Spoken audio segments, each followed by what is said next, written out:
Nagaa fi jaalalli Waaqayyoo lafa jiraattanii fi bakka jiraattanitti isiniif haa ta'u. Obboloota koo jaalatamuu, kabajamuu, qomoo filatamuu, biyya keessa kan jirtan, biyya alaarratti kan argamtan, kallattii hundarra keessanii hirmaattota sagalee koo hunduma keessaniif nagaa Waaqayyoo isiniif haa ta'u. Akkam jirtu nagaa keessanii, anis nagaa kooti. Rabbiif haa galatu. Isinis nagaa akka taatan abdiin qaba. Baga nagaa keessan taatan isiniin jechuun jaaladha. Obboloota koo jaalatamoo, egaa har'a waa tokko dubbachuudhaafan gara keessanitti dhufee jira. Innis waa'ee dhimma ijoollee biyya ormaa keessatti rakkataa dararamaa jiranii. Egaa qilleensi ammaa kuni biyya keessattis biyya alaarrattis lammii keenyaaf qilleensa gaarii miti yookaan haala gaarii miti jechuudha. Egaa wanti dhala namaatti ulfaate immoo Rabbiidhaaf hin dandahama. Kanaaf Rabbiin ijoollee keenya mana hidhaa Saawudii keessatti dararamaa jiraniif Rabbiin isaaniif haa birmatu. Egaa hayyoonni keenya, beektonni keenya garaa itti jabaataniiru. Lammiin keenya dhumaa jira, lammiin keenya lubbuu isaanii darbaa jira, haala hin taane keessa jiru. Egaa akkuma sooshaal miidiyaa garaagaraa irratti argaa jirtanii, akkuma dhaloonni hundumtuu waa'ee isaanii dubbataa jiranii wantoota hedduu argaa jirtu. Egaa akka amantii keessanitti Rabbi isaaniif kadhadha. Wanti namatti ulfaate Rabbiidhaaf hin dandahama isiniin jedha. Egaa kan maxxansuudhaan walaloo gabaabduu tokkoon waa'ee isaanii ilaalchisee kanan barreesse tokko isiniif hin dubbisa. Isin immoo yeroo gaarii na wajjin qabaadhaa isiniin jedha. Egaa wanta baay'ee gaafa ilaallu biyya keenya keessattis biyya alaa keessattis darramni lammii keenya irra gahaa jiru baay'ee garaa nama nyaataa. Waan dubbannu nu wallaalchisee jira. Egaa waan hundumaa keessatti Rabbi dhaloota hacuucamaa jiru, dhaloota dukkana keessa jiru kana gara ifaatti Rabbiin isaan haa baasu. Egaa nuti namadha, homaa gochuu hin dandeenyu. Isaaniif Waaqayyoodhaaf garuu hin dandahama. Isa gooftaa dhaloota keenya irratti ta'e irratti gooftaan keenya gooftaadha. Egaa nutti ulfaatu iyyuu Rabbiidhaaf salphaadha. Kanaaf akka amantii keessanitti ijoollee keenyaaf kadhadhaa. Kallattii dandeessaniin immoo gargaaraa isiniin jedha. Sagalee ta'aa fi isiniin jechuun jaaladhaa.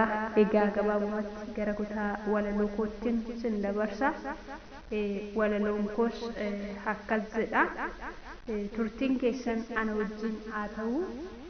Gabaabumatti dafee isiniif dubbisa jechuudha.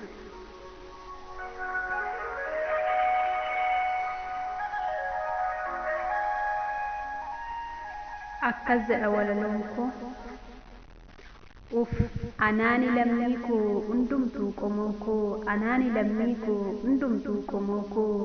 Na darbiti jettee biyya keessaa baate, har'a garuu carraan kee mana hidhaa taate, har'a garuu carraan kee mana hidhaa taate. Hidhaan duruu jira hidhaa biyya ormaa keessaa, ijumaan arguunu baay'ee garaa nama madeessa, ijumaan arguunu baay'ee garaa nama madeessa. Uffanni osoo jiruu feestaalatti uwwisanii, nyaata dhoowwatanii dhannee dhoofsisanii, nyaata dhoowwatanii dhannee dhoofsisanii. Bishaan dhoowwatanii dheebuun guggubanii, bishaan dhoowwatanii dheebuun guggubanii. Kana duwwaa miti rakkoon biyya ormaa, kana duwwaa miti rakkoon biyya ormaa. Uffata tokko malee feestaala, kana duwwaa miti rakkoon biyya ormaa. Uffata tokko malee feestaala marannee teenya, uffata tokko malee feestaala marannee teenya. Guyyaanis fagaatee rakkinni nutti hammaate, yaaddoof siqiqiidhaan mataan nu maraate, yaaddoof siqiqiidhaan mataan nu maraate. Waan goonu wallaallee furmaatamaa dhabnee, mootummaa qabna jennee nutis kan abdanne. Mootummaan keenyas takkaa nu millanne, mootummaan keenyas takkaa nu millanne.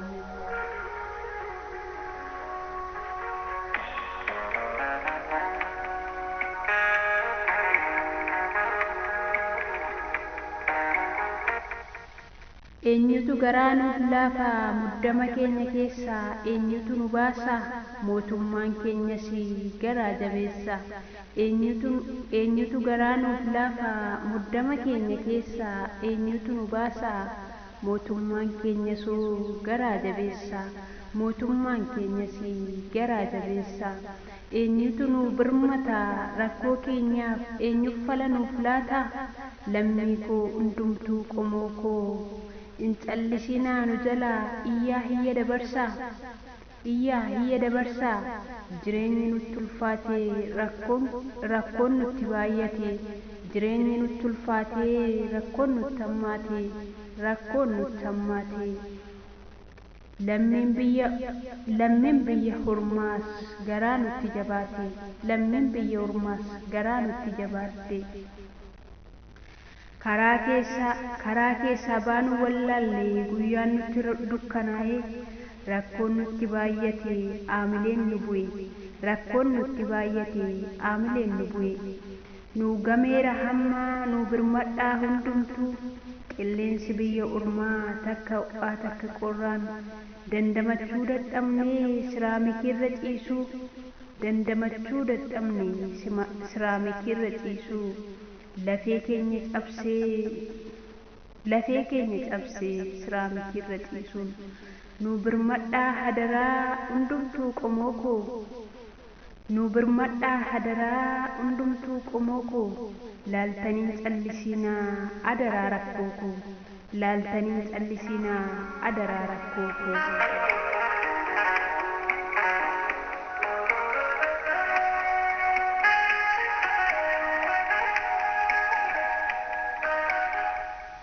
Egaa maala isinitti himaa qilleensa biyya ormaa. Egaa maala isinitti himaa qilleensi biyya ormaayyuu gubee nama bobeessa. Adaraa lammii koo hundumtuu nu birmadhaa. Sagalee nuuf ta'a waa'ee keenya dubbadhaa. Sagalee nuuf ta'a waa'ee keenya dubbadhaa. Biyya hunda biraan nuuf ga'a. Biyya hunda biraan nuuf ga'a. Kaayyoo keetiif jettee dhiistee haadhaaf abbaa kee. Karaatti hambistee kaayyoof mul'ata kee. Hiyyummaa mo'achuuf baate biyya Oromiyaa keessaa. Hidhaan duruu jira hidhaa biyya ormaa keessaa. Gara jabummaa isaaniitu onnee nama madeessa. Gara jabummaa isaaniitu onnee nama madeessa.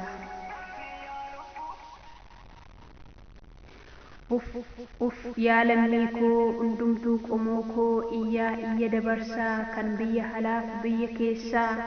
Lammii kee dararamu akkamitti callistee tuuteessa. Lammii kee rakkate akkamitti callistee tuuteessa. Jiruu fooyyeffachuuf jecha kan biyyarraa baatanii. Biyyi ormaa keessatti dubbiin falataate. Biyya ormaa keessatti dubbiin falataate. Takka dheebuun takka beelaan ibiddaanis gubattee. Takka ho'aa takka qorraa dhukkubaanis dararamtee. Takka ho'aa takka qorraa dhukkubaanis dararamtee.